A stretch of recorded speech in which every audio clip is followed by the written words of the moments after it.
Ayan, good morning mga ka-agri po natin. Dito po ngayon tayo sa expansion area ng lakatan ni Sir Agrimix TV. Ayan, bisitahin po natin siya. Surpresahin po natin siya. Titingnan po natin kung ano yung ginagawa niya ngayon dito sa kanyang farm. Ayan. Magti 3 months po yung expansion niya dito ng lakatan. Ayan na po yung itsura. Ang ganda na. Mahataw na po siya. Ano po pala siya ng nagka-crown wedding. Ayan po. Ganda na talaga, oh. Ang ganda na po.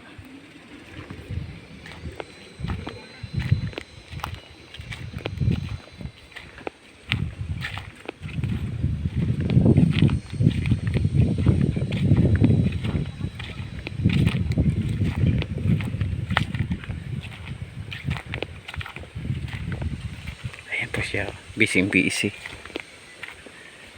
Sir Agri, good morning.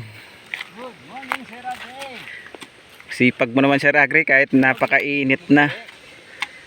Wow, ang ganda ng expansion ni Sir Agri ngayon, ah. Kaya kailangan talagang magkayod kasi wala pong pang sahod sa Ayan inyo po. ng mga ito, eh. Kasi ibang taong ito, tingnan niyo po.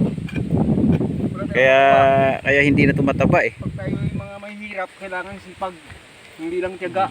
Kasi pag hindi tayo magsipag, Sir Agri, walang mangyayari sa mga buhay natin. Ganda na po, tingnan natin, ah.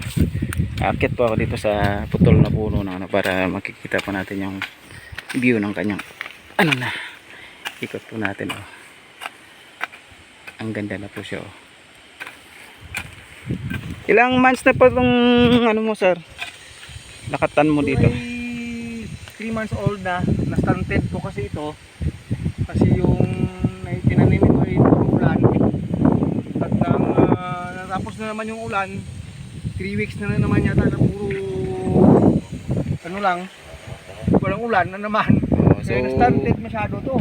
kumbaga, Supposed to be mas malaki pa sana dito yan kung hindi po na-stunted sa sobrang init at saka sa sobrang ulan. pero din. maganda na po yung tubo nito sa 3 months, ano? At least ay nakapag-recover na po, sir.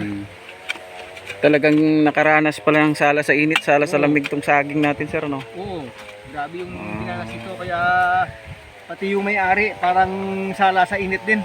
Sala sa gutom. Ang ganon. Ayan, sipag talaga ni sir, oh. Sir, meron akong tanong. Yes, sir. Bakit marang may nadaanan ako dito parang nakababa yung pinaka dulo na dahon? Bakit? Wala pong problema ba yung ganon? Yung para siyang nakababa. Yung halimbawa ganito, sir, no? Ito yung pinaka... Ayan. Nakayuko talaga papunta sa ilalim. Dapat, di ba, papunta sa taas yan? Kasi yan yung experience ko at saka na-experience mo na rin na pag gumaganyan po kasi yung dahon ng ating lakatan na ibig sabihin po ay nasa magandang kalagayan na po siya. Talagang healthy po siya. At dyan pa lang ay masasabi na natin pag naalagaan mo ng gusto, bibigyan ka ng magandang bunga talaga. Sir Wow! Agri. So, ibig sabihin, di pala masama pag ganun ang itsura. Hindi. Good news pala talaga news yung mga yun. ganun. Wow, Lalo galing. na yung mga ganito, mga puno ng sanga niya ay medyo maputi-puti. Oh, ganun. Yan po, pag ganito yung mga Saan po- maputi-puti saan po yung na maputi parang may dyan, mga sir? pulbos-pulbos na yan. Ah, yung pulbos-pulbos pala. Yan po Akala ko yung mga sign dahon na maputi. siya, Kulay healthy green talaga naman. yung saging natin.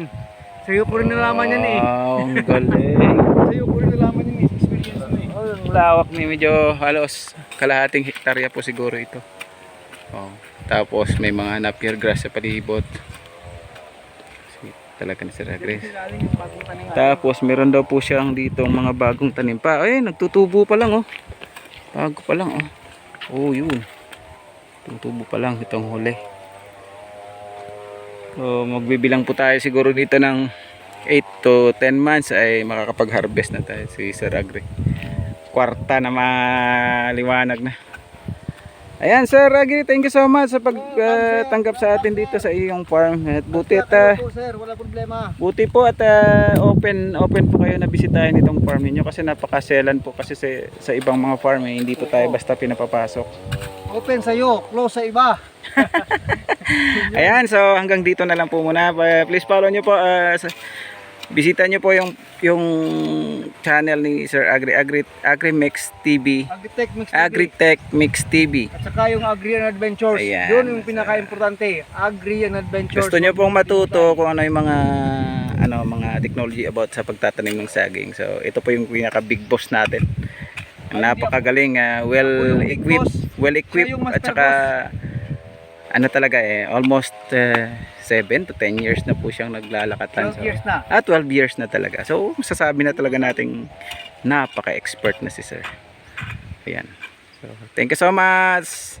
Hanggang sa susunod po ng mga videos po natin. Bye bye.